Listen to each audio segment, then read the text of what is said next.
Kannur dental കോളേജിലെ വിദ്യാർത്ഥി നിതിൻ രാജിന്റെ മരണത്തിൽ നീതിയും കുറ്റവാളികൾക്ക് ശിക്ഷയും ഉറപ്പാക്കണമെന്നാവശ്യപ്പെട്ട് ചേർത്തലയിൽ പ്രതിഷേധം. MLPA റെഡ് ഫ്ലാഗ് ജില്ലാ കമ്മിറ്റിയുടെ നേതൃത്വത്തിൽ ധർണാ സമരം സംഘടിപ്പിച്ചു. രാജ്യത്തെ വിദ്യാഭ്യാസ സ്ഥാപനങ്ങളിലെ കുട്ടികളുടെ ആത്മഹത്യാ നിരക്ക് അനുദിനം വർദ്ധിച്ചുവരികയാണെന്നും ഭൂരിഭാഗവും ദളിത്, ആദിവാസി, മുസ്ലിം പിന്നോക്ക വിഭാഗങ്ങളിലാണെന്നും സംസ്ഥാന സെക്രട്ടേറിയറ്റ് അംഗം NA ജെയിൻ പറഞ്ഞു. കണ്ണൂർ ദന്തൽ കോളേജിലെ വിദ്യാർത്ഥി നിതിൻ രാജിന്റെ മരണത്തിൽ നീതിയും കുറ്റവാളികൾക്ക് ശിക്ഷയും ഉറപ്പാക്കണമെന്നാവശ്യപ്പെട്ട് ചേർത്തലയിൽ MLPA റെഡ് ഫ്ലാഗ് ജില്ലാ കമ്മിറ്റിയുടെ നേതൃത്വത്തിൽ സംഘടിപ്പിച്ച ധർണാ സമരം ഉദ്ഘാടനം ചെയ്ത് സംസാരിക്കുകയായിരുന്നു അദ്ദേഹം.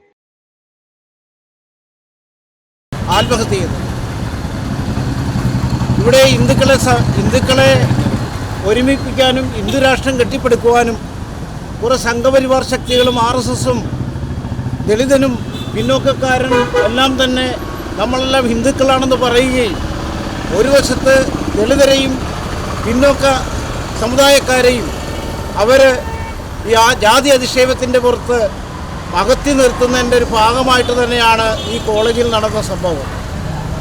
MK റാം എന്ന് പറയുന്ന അവിടുത്തെ അധ്യാപകനും തുടർന്ന് 5-8ഓളം അധ്യാപകർ നിരന്തരം ആ കോളേജിൽ മുസ്ലിം വിദ്യാർത്ഥികളെ അവഗണിക്കുക, ദളിതരെ അവഗണിക്കുക, മാറ്റി നിർത്തി അന്വേഷിക്കണം. ഏതാണ്ട് അതിന് കുറെ കാര്യങ്ങൾ നീങ്ങിയിട്ടുണ്ട്. ദേശീയ പട്ടികജാതി കമ്മീഷൻ കേസെടുത്തിട്ടുണ്ട്. അത് പോരാ, അതിനപ്പുറത്തേക്ക് ഈ ആളുകളെ സർവീസിൽ നിന്ന് നീക്കി നിർത്തിക്കൊണ്ട് നമ്മളുടെ ഈ നിതിൻ രാജിന് വേണ്ടിയുള്ള നീതി നടപ്പാക്കുന്നതിന് വേണ്ടിയുള്ള പോരാട്ടത്തിൽ അണിചേരണം. അതിനുവേണ്ടിയുള്ള പ്രവർത്തനങ്ങളിൽ റെഡ് ഫ്ലാഗ് ഏർപ്പെടുന്നതിന്റെ മുഴുവൻ ആളുടെയും സഹകരണം ഉണ്ടാകണമെന്ന് മാത്രം അഭ്യർത്ഥിച്ചുകൊണ്ട് ഈ ധർണാ സമരം ഔപചാരികമായി ഉദ്ഘാടനം ചെയ്തതായി പ്രഖ്യാപിക്കുന്നു. നിങ്ങൾക്ക് അഭിവാദ്യങ്ങൾ. കഴിഞ്ഞ 10 വർഷത്തിനുള്ളിലാണ് ഈ വിധം രാജ്യത്ത് ആത്മഹത്യാ നിരക്ക് വർദ്ധിക്കുന്നത്. ഇതിന് കാരണം സംഘപരിവാർ ശക്തികൾ നയിക്കുന്ന മോദി സർക്കാരിന്റെ വിദ്യാഭ്യാസ മേഖലയോടുള്ള വർഗീയവൽക്കരണമാണെന്നും അദ്ദേഹം കൂട്ടിച്ചേർത്തു.